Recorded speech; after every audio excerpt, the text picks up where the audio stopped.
On the 4th of June in 1940, Winston Churchill gave his famous speech where he said we were going to fight them on the beaches, on the landing grounds, in the fields, in the streets and on the hills. Well, today we're going to look at some of the places where he intended on that happening.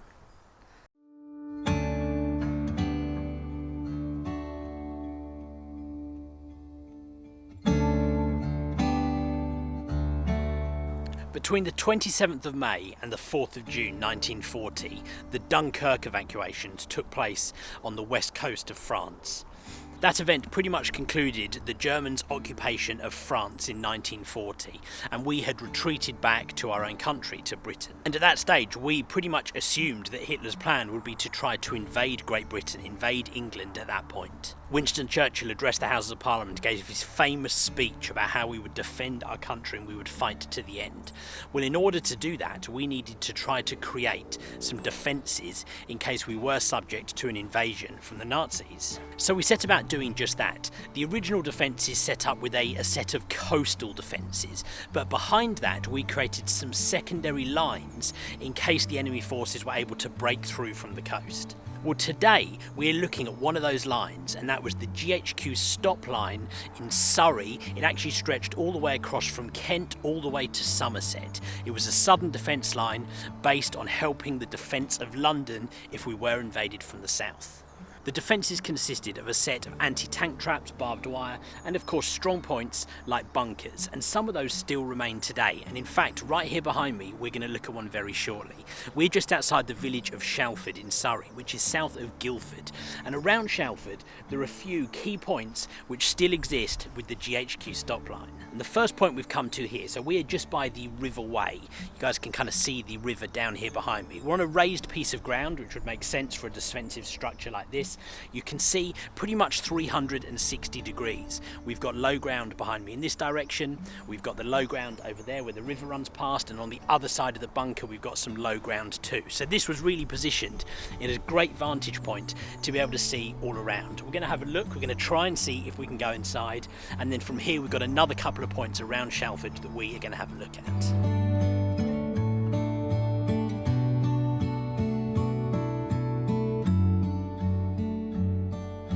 Okay, so the actual bunker itself, it's a round structure. It's pretty tall. I mean, I'm 5'11" and it's a few inches taller than me, so I would say that probably is about kind of 7 foot tall, something like that.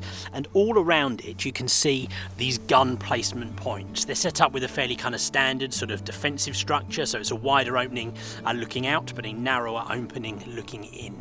And this would have been used for riflemen or machine gun placements to defend this bunker and defend the area around it. Now on the back there is actually a little doorway. Now I'll be honest, it looks a little bit intimidating going in there, and it's very low down, but hey, we don't come this far to not climb inside the bunker, so let's give this a go. Kind of see if I adjust the lighting here so we can see what you guys have got going on inside. Let's head in. Now this is really low. To give you an idea, I'd say this is probably like 4.5, 5 feet tall, but if we crouch we should be able to get in here. Oh yeah, and when we get inside it opens up quite a bit.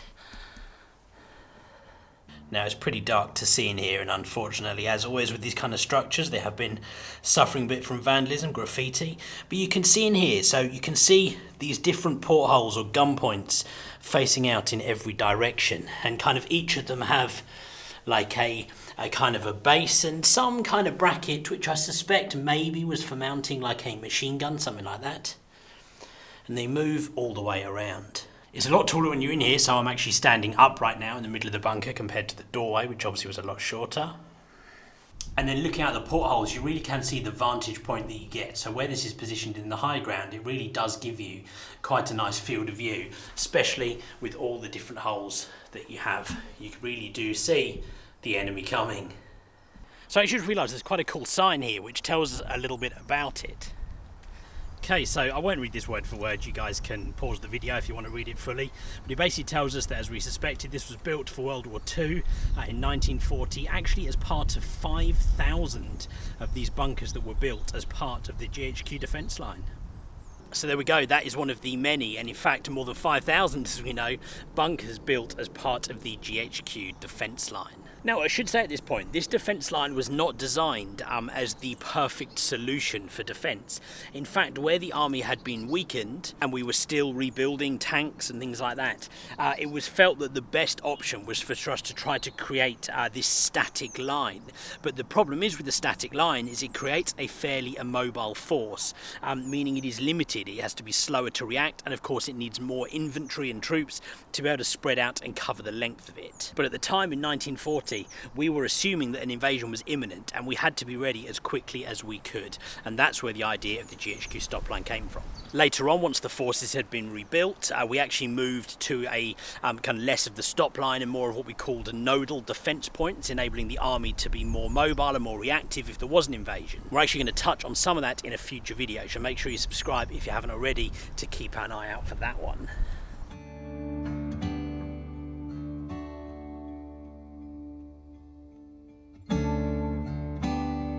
Okay, so it's very noisy, so I apologise for what's happening. We have moved now into the centre of Shalford village to have a look at this thing right over here. So this is one of the original roadblocks that was set up as part of the GHQ Stopline. The idea being that they wanted to be able to stop enemy vehicles such as tanks or other military vehicles from moving inland closer to London. And so part of the GHQ line was to step up roadblocks, and that's exactly what we've got right here.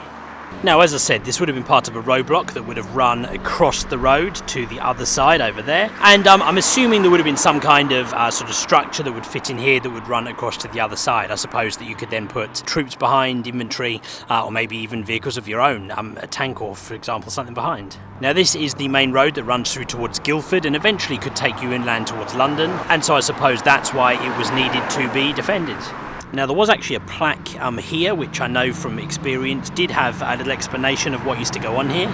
Sadly, that has been vandalised or storm damaged or something, but I will try and find a picture of it that I can add into the video right here so we can see what it said. So there we go, right here in Shalford in Surrey, a roadblock that formed part of the GHQ Stopline. And I think quite often when people think of World War II history, they think of places like Normandy in France. But actually there is history relating to World War II right here in Surrey in the UK. Now, of course, we're lucky these sites never had to be used. They were never tested. We never did have to defend our country in the streets and in the fields in World War II because Hitler and the Nazis did not invade. But maybe if we did have to, well, perhaps we were fairly well prepared to give it a good go. Hope you guys found this interesting. If you did, do me a favour, hit the like button, make sure you subscribe for future videos. History right here in our hands. Guys, thank you very much for watching. I'll see you on the next video.